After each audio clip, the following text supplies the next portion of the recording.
하나님은 초월자시죠. 어떤 것에서도 구별받지 않으시고 모든 것에서 제약받지 않으시는 분입니다. 세상의 모든 물질과 생명체들을 보면 다 의존적이에요. 혼자 스스로 존재할 수가 없어요. 적당한 온도가 필요하고 적당한 상황이 필요하고 적당한 관계가 필요합니다. 사람만 봐도 부모가 없으면 아기는 살 수 없고요. 산소가 없으면 모두가 죽습니다. 물이 없어도 똑같죠. 집이 없어도 안 되고요. 아주 의존적이에요. 스스로 존재할 수가 없어요. 생명체뿐만 아니라 물체들도 그 상태를 유지하게 하는 온도라든지 압력이라든지 어떤 공식이라든지 그런 것들이 필요합니다. 물은요, 산소와 수소가 만나야 생기지 스스로 생기지 않아요. 지구는 태양이 없으면 안 돼요. 모든 물질은 스스로 존재하는 게 아니라 의존적이에요. 다른 것이 있어야만 존재할 수 있는 의존적인 것들이에요. 그런데 하나님은 그 어떤 것에도 의존하지 않으시고 스스로 존재하시고 스스로 움직이십니다. 아무것도 하나님을 도와주지 않아도 하나님은 혼자 하시고 혼자 존재하시고 혼자 일하실 수 있어요. 그 어떤 상황에도 매이지 않고 초월하십니다.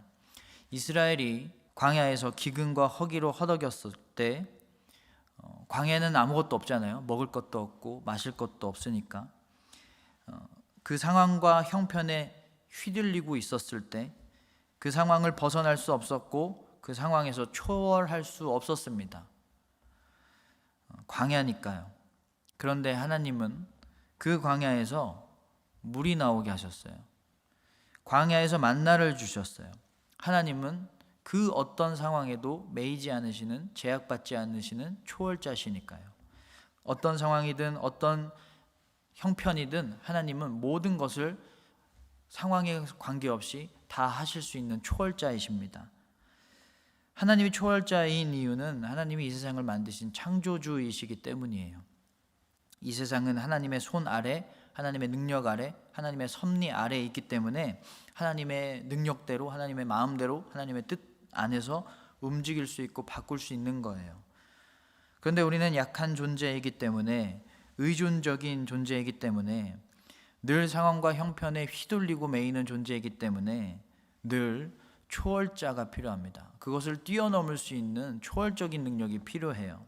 이 상황을, 이 문제를 뛰어넘게 해줄 초월자가 필요하다고 생각해요. 그래서 어떻게 생각하냐면 이 상황은 이 방법이 뛰어넘게 해줄 거야. 이 어려움은 돈이 해결해 줄 수 있어. 이 걱정과 불안은 내 계획이 이루어지면 뛰어넘게 될 거야. 이스라엘 사람들도 어려울 때마다 하나님이 아닌 초월자들을 섬겼어요. 더 풍요롭게 되기 위해서, 더 잘 살기 위해서 다른 우상신들을 섬겼습니다. 그래서 우리가 하나님이 아닌 것들로 내 상황을 뛰어넘으려고 한다면, 하나님이 아닌 것들을 우리가 의존한다면 그건 우상숭배랑 마찬가지라는 것입니다. 우리를 죽음에서 생명으로 뛰어넘게 하고 죄의 길에서 의의 길로 뛰어넘게 하시고 삶의 모든 어려움과 아픔을 회복으로 뛰어넘게 하시는 초월자는 하나님밖에 없습니다. 하나님의 전능하심을 믿고 하나님만 의지하면서 살아야만 합니다. 우리가 해야 할 건 그 어떤 상황에서도 하나님을 믿는 그 믿음이에요. 지금 바로 눈에 보이는 어려움이 있어도 하나님의 응답하심이 너무 오래 걸려도 하나님을 예배하고 감사하고 기도하고 순종하는 그 믿음이 필요합니다. 초월자 하나님의 능력을 경험하는 믿음은요, 초월의 믿음입니다. 의존적이고 나약한 우리는 상황을 초월할 능력이 없지만 상황을 초월한 믿음은 가질 수가 있어요. 어떤 상황에도 어떤 어려움에도 하나님만 바라보고 하나님만 따르는 그 초월적인 믿음, 상황과 형편을 뛰어넘는 초월적인 믿음, 우리의 형편에 상관없이 하나님을 늘 의지하고 하나님께 순종하는 초월적인 믿음을 가져야만 합니다. 여러분 믿음은 어떠신가요? 상황에 휘둘리며 이리저리 움직이는, 흔들리는 믿음인가요? 좋은 것 주실 때만, 응답해 주실 때만 잘 믿는, 늘 제약받는 믿음인가요? 내 경험과 상식을 뛰어넘어 순종해야 되고요. 내 상황과 어려움에 제약받지 않고 변함없이 하나님께 감사해야만 합니다. 하나님이 광야에서 이스라엘에게 가르쳐 주셨던 것이 바로 그 믿음이었어요.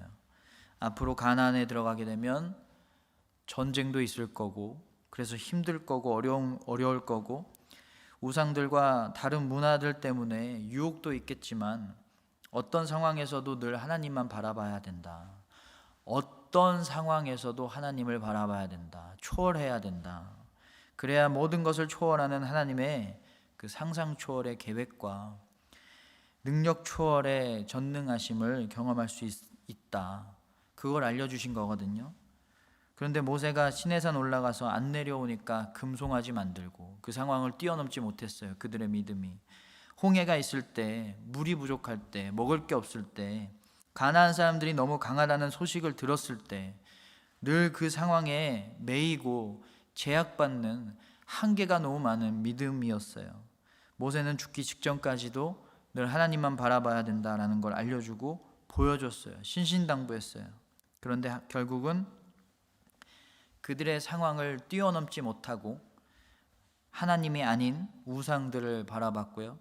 바벨론에 의해서 나라가 멸망하게 됩니다. 바벨론이라는 어려움을 뛰어넘지 못했어요. 그들의 믿음이 현재 상황을 뛰어넘지 못했기 때문에. 베드로에게는 두 개의 선이 있었습니다. 한계선과 경계선이었어요.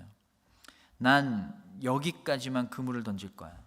난 이때까지만 그물을 던질 거야 라고 하는 경계선이 있었어요. 그래서 늘 하던 대로, 늘 던지던 곳에 그물을 던졌을 것이고 늘 하던 대로 밤 시간에 그물을 던졌을 겁니다. 그리고 자신의 능력으로 밤새도록 그물을 던졌지만 물고기를 잡지 못했다는 한계선이 베드로에게 있었어요. 그런데 그 한계선을 어떻게 초월하게 됐죠? 베드로가 그어놓았던 경계선을 뛰어넘었을 때였습니다. 초월했을 때. 깊은 곳에 가서 그물을 던지라는 예수님 말씀에 순종해서 자신이 그어놓은 경계선을 넘으니까 한계를 넘어서 많은 물고기를 잡게 됐습니다. 여러분, 우리한테는 너무나 많은 한계들이 있어요. 내가 어떻게 할 수 없는 어려움들, 문제들이 너무나 많아요.